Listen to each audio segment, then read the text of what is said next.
Estela da Tintos, a Kátia da Café, boa tarde, a Ana Luz Tear, Marli Mendes, Varal das Amigas, bem-vindas. Então, na quarta sem grilo, a ideia é responder dúvidas, mas não assim de uma forma aleatória. A gente faz uma seleção, então vocês podem solicitar a participação na quarta sem grilo no link da bio aqui do Instagram, tá? E a Jusilene foi escolhida porque a pergunta dela tinha muito a ver com todo o tema que eu estou tratando, que eu vou tratar durante essa semana. Ontem aí a gente falou de espécies nativas. Amanhã eu vou falar de uma família botânica, né? Então, toda semana ela gira em torno de espécies nativas, de espécies de plantas. Olá, tudo bom?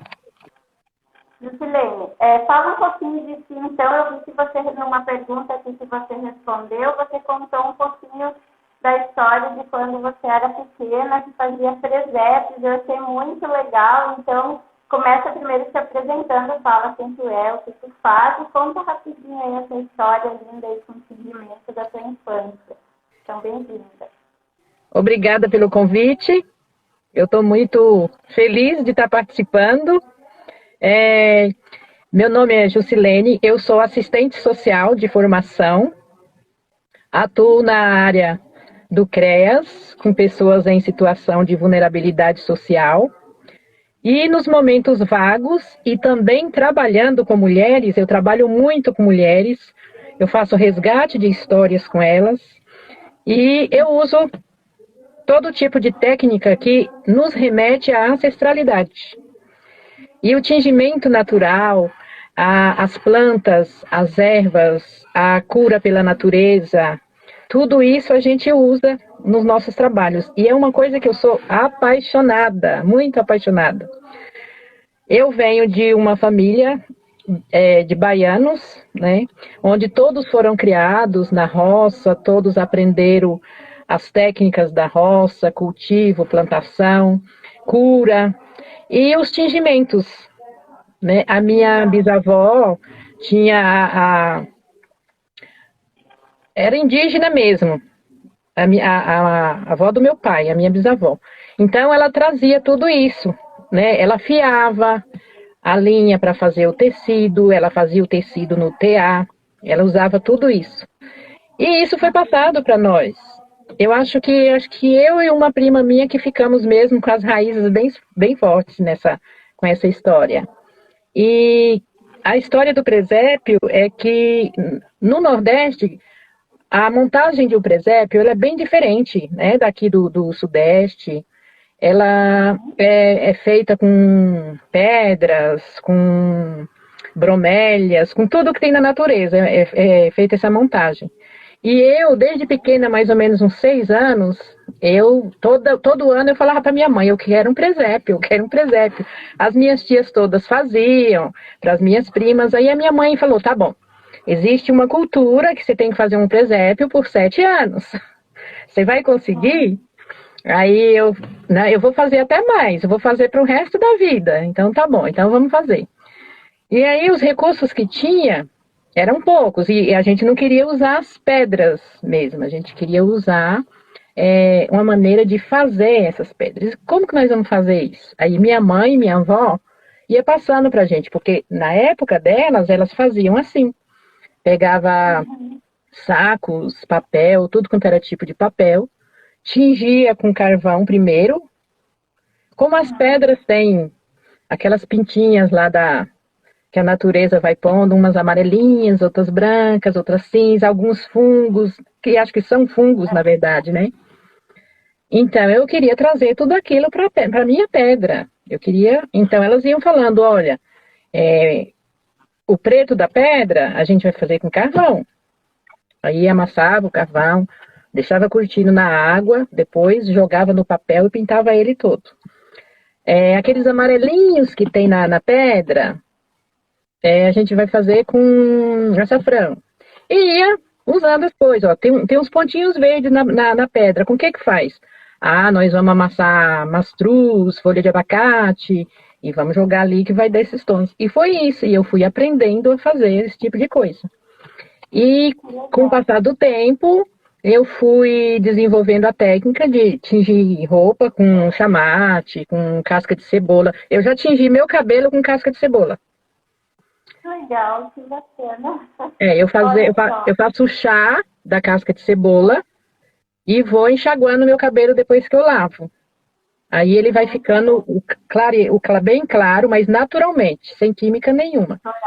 Bem legal mesmo. Então, isso porque o nosso cabelo ele é bem parecido com a lã da ovelha. Ele tem, então, proteína, queratina. Então, é uma fibra também, é uma fibra natural. Isso.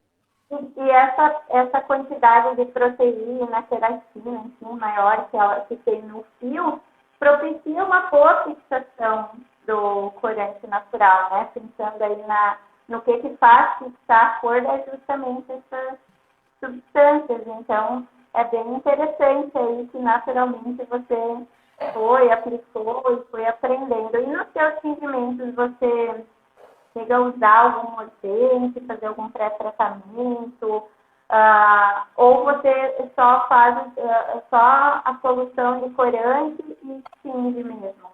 Fervura, frio, como é que é o processo que tu desenvolveu? Do tecido, no caso? Dos tecidos? Então, até então, a única coisa que eu sabia usar, que passaram para mim, que me ensinou, a minha mãe me ensinou, foi que tinha que deixar a roupa molhada com vinagre antes de tingir. Só isso. Aí eu fazia. E é lógico que, como eu fazia isso, antes eu lavava a roupa, mas não lavava com aquela misturinha que você ensinou. Antes eu não sabia nada disso. Então, o que eu fazia? Eu lavava a roupa, se era uma roupa nova, eu lavava ela sozinha, deixava na água um dia, no dia seguinte eu lavava a roupa, aí colocava para tingir, e depois de tingido, depois que tingia, aí deixava ela de molho no vinagre.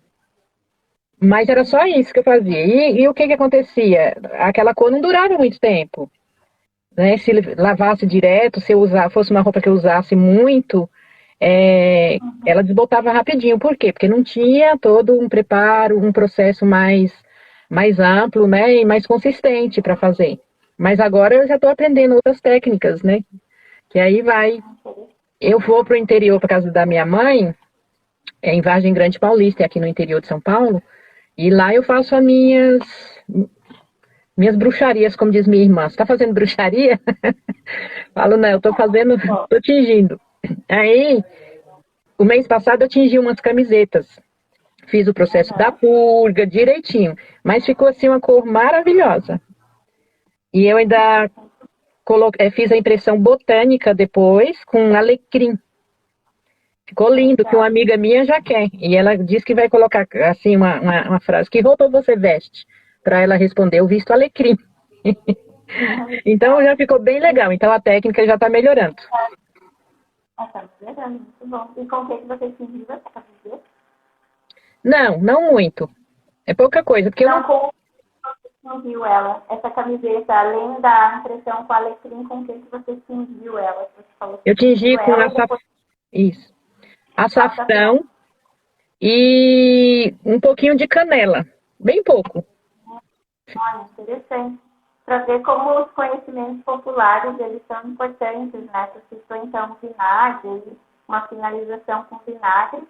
Ela é bem importante quando a gente tinge fibra animal, porque, principalmente quando a gente usa corantes, substâncias, mordentes, modificadores de cor, que sejam muito alcalinos. E a lã, a seda, elas ficam muito esturricadas, né, quando o pH é muito alto. Então, o vinagre, por ser um ácido, ele ajuda a reequilibrar isso. Então, não é inútil esse tratamento, mas ele é importante principalmente para fibras animais. Para fibras vegetais, ele até ajuda a dar uma maciadinha, mas não é algo assim que vai influenciar tanto em outras coisas, né? Isso. E a B está perguntando qual a porcentagem do alecrim. Na verdade, ela usou o alecrim só para impressão botânica. Ela tingiu com açafrão aí, tá? Bom, a tua pergunta que tu deixou aí quando tu preencheu o formulário foi sobre os tecidos, aonde encontrá-los e também algumas plantas e onde encontrá-las. Na verdade, o que me interessou aqui foi a sua pergunta sobre as plantas, porque, como eu disse, tem a ver com o assunto da semana. Sim. Então, eu vou começar por elas, tá? Até na live de ontem, eu não sei se tu teve a oportunidade de acompanhar, mas ela está disponível aqui, está disponível no YouTube, lá no Face também, se alguém quiser assistir ou rever, que eu falei das plantas nativas, né? Aliás, agora que eu estou lembrando que eu esqueci de comentar um detalhezinho, outra vez esqueci que comentei. Ontem, então, eu falava da importância de buscar plantas locais, principalmente um uso não predatório das nossas espécies nativas, justamente porque muitos corantes naturais, eles são caros, né? Então, quanto mais raro, mais difícil de obter a cor, mais caro vai ser esse corante. Então, o vermelho, azul e verde, o verde porque a gente consegue obter ele mais bonito usando o azul, né? Que vem do índigo, que não é tão fácil encontrar ele extraído, mas também é possível fazer o tingimento direto da folha, seguindo os mesmos princípios, mas mesmo assim ele pensando no pigmento para você comprar, até porque folhas para comprar também é raro, então ou você conhece a planta nativa que vem espontaneamente, ou você fica amarrado a comprar, né? E ele é bem caro, então o pigmento do índigo, aí um bom pigmento, o que eu uso é um pigmento orgânico, com certificação orgânica, eu tenho que importar ele e o quilo está, se não me engano, $160. Nossa. O quilo, mas o frete mais imposto chegando É bem caro. Tá? Então ele está, se não me engano, uns 1.000 e lá vai, perto de 2.000, agora eu não tenho a conta certa por quilo, né? Então é caríssimo. Então, quando eu falava da importância das espécies nativas, é porque a gente tem a planta, a gente tem uma série de espécies de plantas que dá para extrair esse azul, que são nossas. Só que são raras as pessoas que dominam esse conhecimento para extrair o pigmento, para comercializar em pó, né? E aqui no Brasil, que praia aqui faz isso, que eu conheço só é etnobotânica. Então, eu considero que é um potencial subutilizado dessas plantas. Deixa eu só desconectar aqui. Continuam me ouvindo? Só dá um ok aí. Tá ouvindo, né? Então, o vermelho também é muito raro, porque ou a gente importa, pelo menos dos coreanos conhecidos, ou a gente importa a Madder, né, a raiz de rúbia, ou cultiva ela. Tem o pau-brasil, que ele é raríssimo em função da espécie ser ameaçada de extinção, é proibido o corte e tal, então não é algo que a gente possa pensar seriamente em usar numa quantidade grande. E tem o crajeru, que é nativo e por folhas é mais acessível, mas também se torna caro porque, por exemplo, para mim acaba vindo de longe, para ti que está no Sudeste também acaba vindo de longe, então custa caro. Custa em torno de 300, 400 reais o quilo de folha. Claro que rende, mas é um valor alto. Então, quando tu pergunta que plantas e aonde encontrá-las, tudo depende muito da cor, né? Não é fácil encontrar o azul, não é fácil extrair um verde sólido, produzir um verde sólido, não é fácil encontrar um bom corante vermelho que a gente possa extrair sem degradar o meio ambiente, né?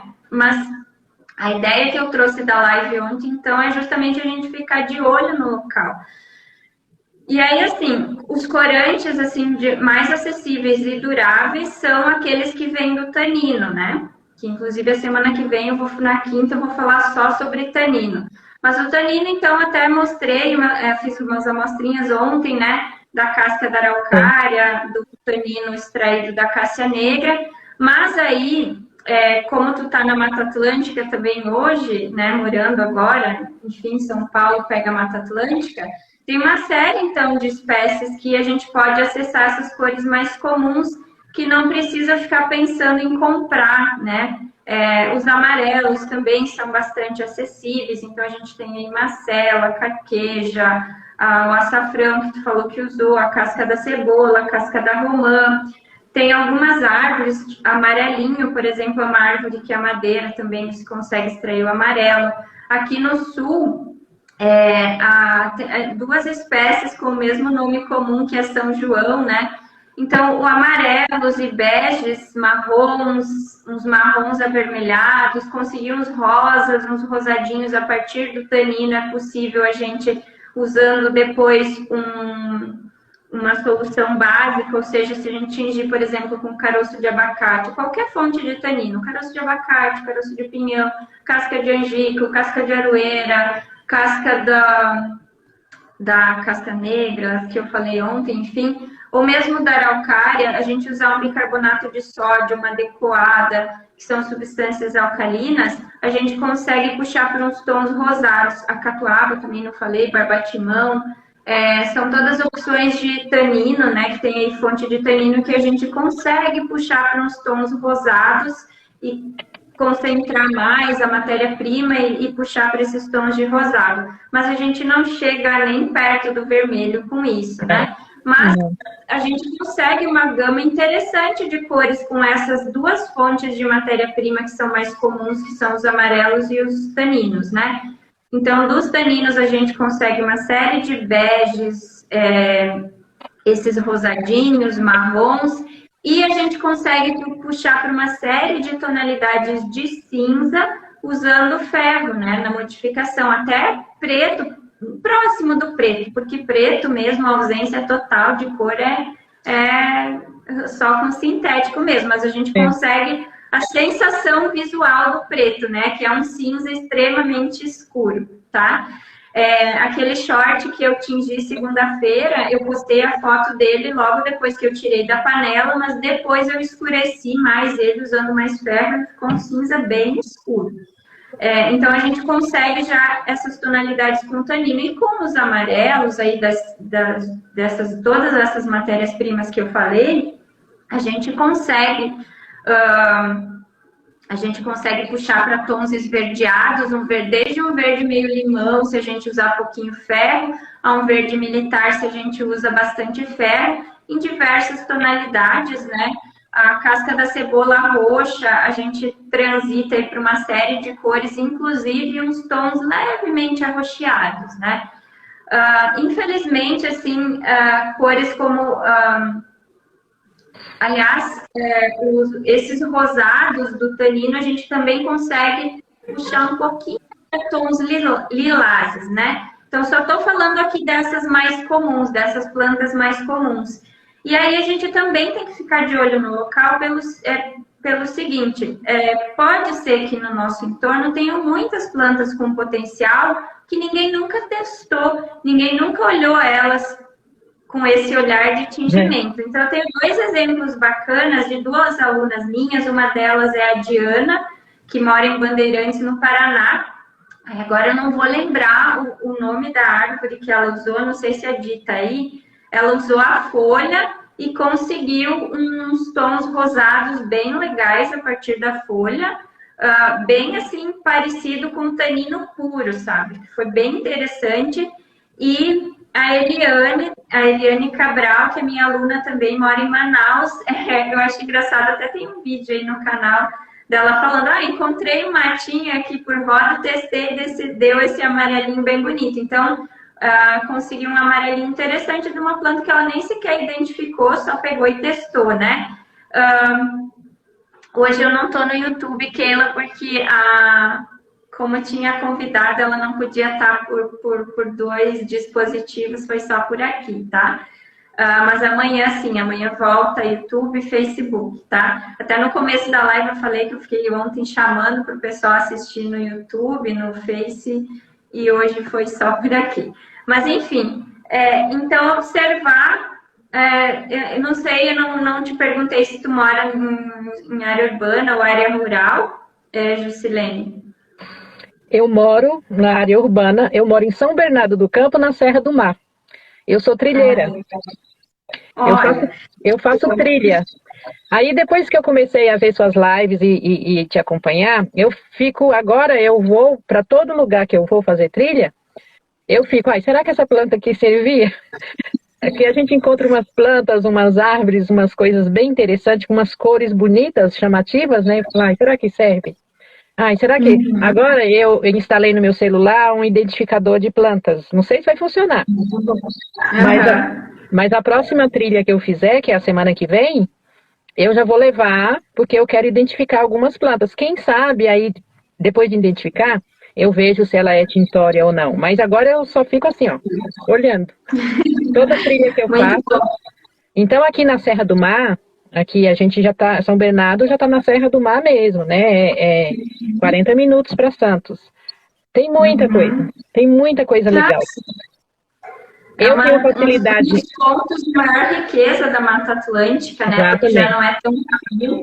A Mata Atlântica é toda rica, ela é um dos biomas mais biodiversos do mundo, mais que a Amazônia.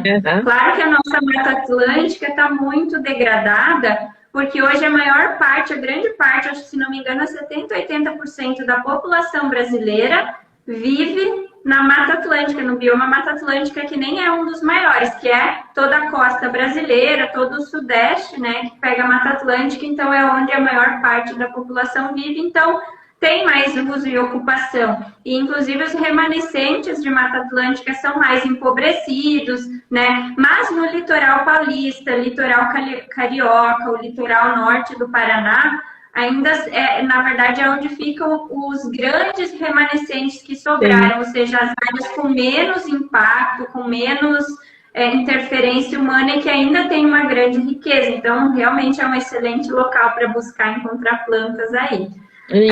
A Marlane está perguntando que aplicativo você usa aí para identificar a planta. Agora eu tenho que ver. Está no meu outro celular.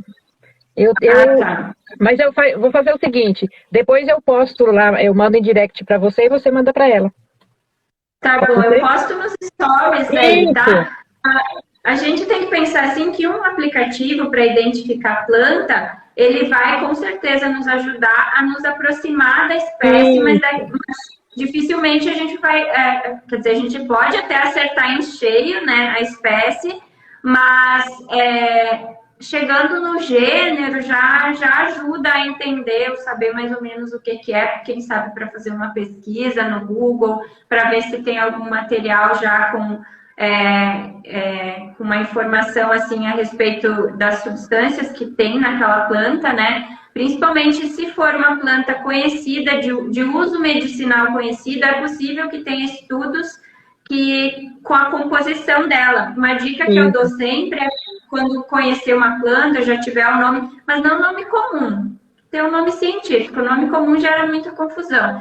Tendo o nome científico ou do gênero, conseguindo chegar pertinho aí da melhor identificação da planta, você pesquisar no Google por propriedades fitoquímicas ou bioquímicas da planta tarará, vocês vão encontrar, né, se for uma planta mais conhecida, é possível encontrar estudos que vão dizer se ela é rica em tanino, antocianina, todas essas substâncias que eu falo por aqui, né?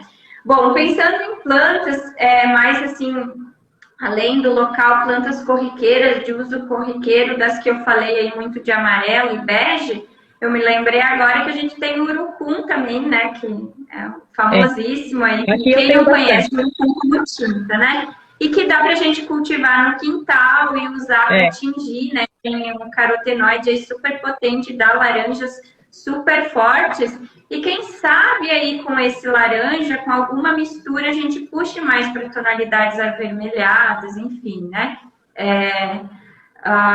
Porque ele vai aí de laranjas bem clarinhos a um laranja super escuro, mas a gente tem essa possibilidade de misturar cor. A Kátia está falando aqui do cosmos, que é a flor também que a gente consegue amarelo, laranja.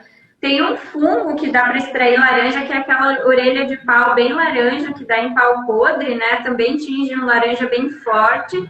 Só que tem que cuidar para não lavar no sabão comum, que na verdade é um cuidado para a maioria dos tingimentos. Mas esse dá um laranjão bem forte e ele puxa para aquele amarelo mostarda da cebola se a gente lavar no sabão em pó comum. Mas lavando com cuidado aí, ele tem uma certa durabilidade, né? Então a gente consegue laranjas bons também além dos amarelos beges aí. E com essas cores base, a gente consegue uma variação gigante de tonalidades, usando mordentes, modificadores de cor, tá? Eu vejo, assim, que no tingimento natural, a gente tem que, dependendo do uso que a gente dá, a gente tem que desapegar um pouco de algumas cores, tá? Eu sei que azul e vermelho é maravilhoso, né? Tanto que eu tô aqui, né, de azul e de vermelho.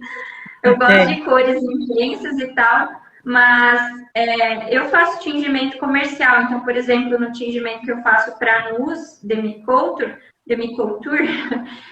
o que sai mais é o crajiru e as tonalidades que eu consigo do crajiru. Ainda é acessível e tal, e são peças nobres que se justifica o valor que se paga pelo crajiru e tal, mas eu uso tranquilamente porque vem da folha, né? O índigo também acaba importando e tal, mas muito mais para fins de estudo, ensino, do que não tenho tingido muito assim comercialmente com ele.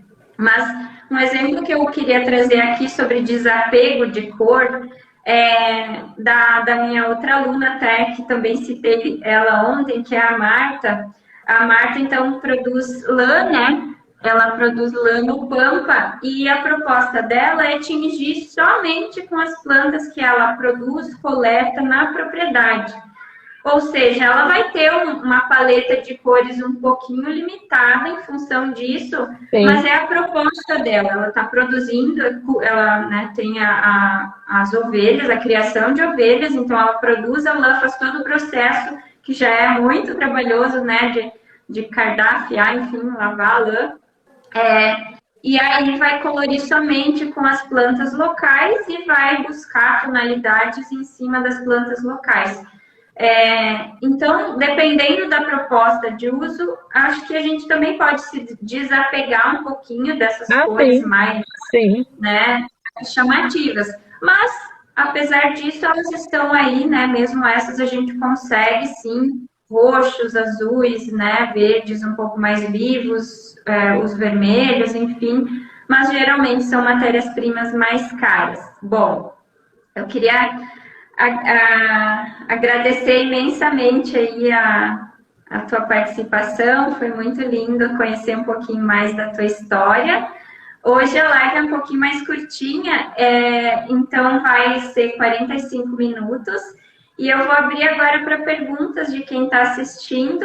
Já me despeço de ti, abro aqui para te fazer tuas considerações finais aí, se despedir, falar um pouquinho, quem sabe, o que tu achou aí da participação, tá, Juscelene? Muito obrigada aí pela participação.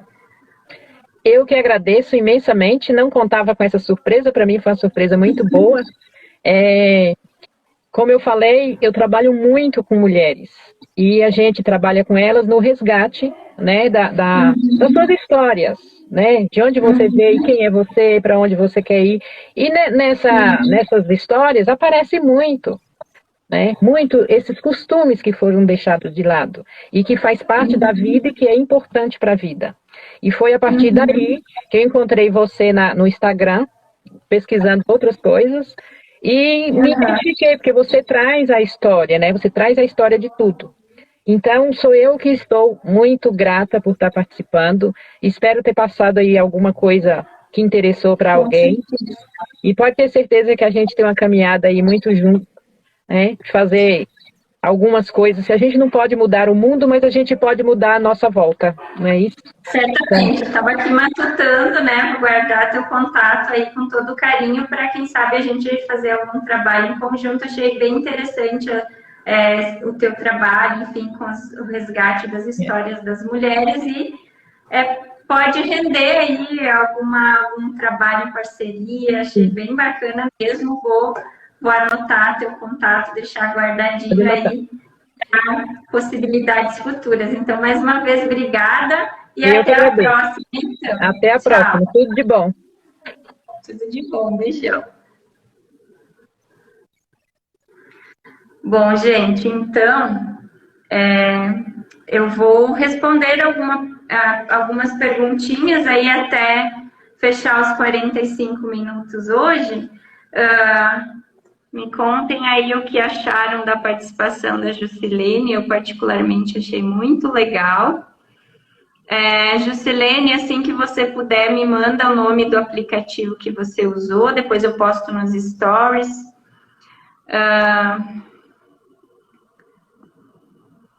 Ver se temos perguntas aqui, não. Perguntas, gente? Eu sei que vocês estão sempre cheios de dúvidas. Perguntinhas. Caso não tenha perguntinhas, eu vou dar mais uma olhadinha aqui em perguntas deixadas aí nos formulários de aplicação. Bem, muito interessante a história dela de família, legal, né? Falar do presépio, enquanto ela foi falando de que a montagem do presépio com bromélias e tal, eu comecei a lembrar da época que eu era criança na igreja.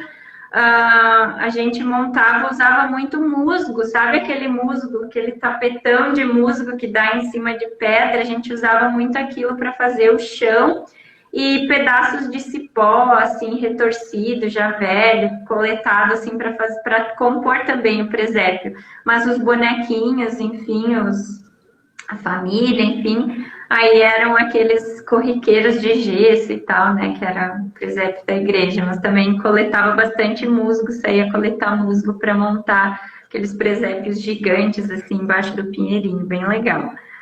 A Marlane, live fantástica, obrigada. Assim que chegar em casa já faço isso. Então, legal, Jússi. Na verdade, a razão por a gente estar só no Instagram hoje é porque ela, né, não está em casa, então ia ter que ser só pelo celular mesmo. Então, hoje abri mão das outras redes.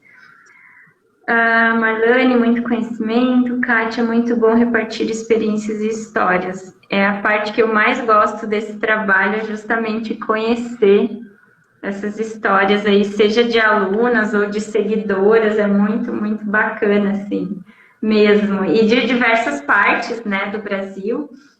Então, a Juscelene aí de São Bernardo do Campo, muito bom, muito legal. Ela acabou que ela fez uma outra pergunta que eu não falei, que é sobre os tecidos e onde encontrá-los. Então, para o tingimento natural, ele vai bem em tecidos naturais aí, né? Digamos, uma peça que a natureza prega, né? Os tecidos sintéticos, na grande maioria, eles não colorem bem com os corantes naturais, tá? Eles vão muito melhor nas fibras naturais, então sejam aquelas de origem vegetal, como o algodão, que é a mais conhecida e comum, linho, juta, malva, cânhamo, etc. Ou nas de origem animal, como a lã e a seda, lã aí de diferentes bichos, né? E a seda, tá? A seda não vem diretamente do corpo do bicho, então é um fio que o bicho da seda tece, é o mesmo fio, ou muito similar ao fio das teias de aranha, só que em maior quantidade, né? E riquíssimo em proteína, então colore muito bem. Quanto maior a quantidade de proteína na fibra, melhor ela vai colorir, melhor vai ser essa fixação, quiçá dispensa até o uso de mordentes, né? Dependendo do corante que se usa. Como posso intensificar o tingimento da moreira no algodão? Oi, B, eu vi que você estava tingindo com a moreira, né? Como é que ficou esse tingimento?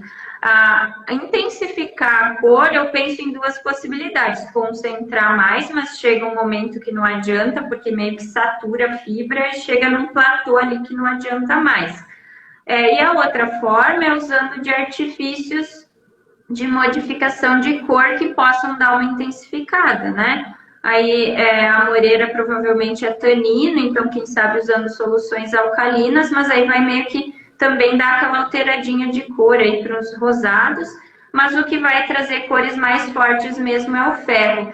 Eu imagino que seja muito parecido com a erva mate. Eu gosto da erva mate com ferro. Sem o ferro, eu acho até dispensável o uso dela. Ela dá uma cor bem estranha, aquela cor, um sujinho, assim, não adianta concentrar mais, que não muda nada. Agora, com ferro, ela fica um verde acinzentado bem interessante, bem diferente do que a gente obtém com os amarelos, né? porque o tingimento da erva, ele dá um bege amarelado, então a gente consegue esse verde acinzentado bem na resposta do que seria o bege misturado com o que seria o amarelo. Interessante, né? Para modificar, no tanino, o que eu acho interessante de modificação no tanino são esses dois que eu citei, solução alcalina para puxar para rosados e ferro para puxar para os cinzas, tá? A sarja é um bom tecido para tingir? Sim, a sarja dos algodões é uma das que fica mais interessante o resultado, melhor que em malha de camiseta, pelo menos, assim, ela fica com cores mais intensas do que na malha de algodão, é bem interessante, sim. Mais 2 minutinhos aí, pessoal, perguntas. Lembrando que vocês podem solicitar a participação no link da bio, preenchendo o formulário, contando um pouquinho aí sobre vocês, deixando a pergunta, tá? Quem se inscreveu para essa semana, fica aqui, eu guardo essas respostas e não quer dizer que está descartada a participação, tá? Vai ficando um banco aí de aplicações para participar. Se for o caso, dá para chamar mais de uma pessoa por live também, né? Mas a ideia de uma pessoa só é que a gente pode aproveitar mais e ouvir mais, né? Como a Jocilene, ouvir um pouquinho a história da pessoa e não aquela participação relâmpago aí sem muito sentido, tá bom? Ana Luz, Vanessa, onde posso achar o fio de algodão natural? Fio de algodão natural tipo barbante? Orgânico, com certificação orgânica, eu não conheço, tá? Mas eu sei que a Círculo Produtos e a Euroroma produzem os barbantes crus. Tem a Central Veredas, que é uma cooperativa de mulheres, elas fiam o algodão, assim, bem artesanal, mas eu não sei, assim, da produção delas, se elas têm quantidade ou se elas usam só para as peças que elas produzem, mas só estou citando porque eu sei que elas fiam o algodão, tá? Mas com certificação orgânica eu não conheço.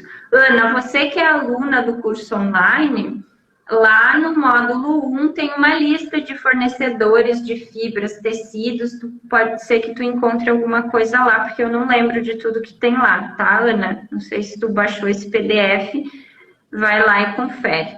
Porque o linho e seda é muito caro.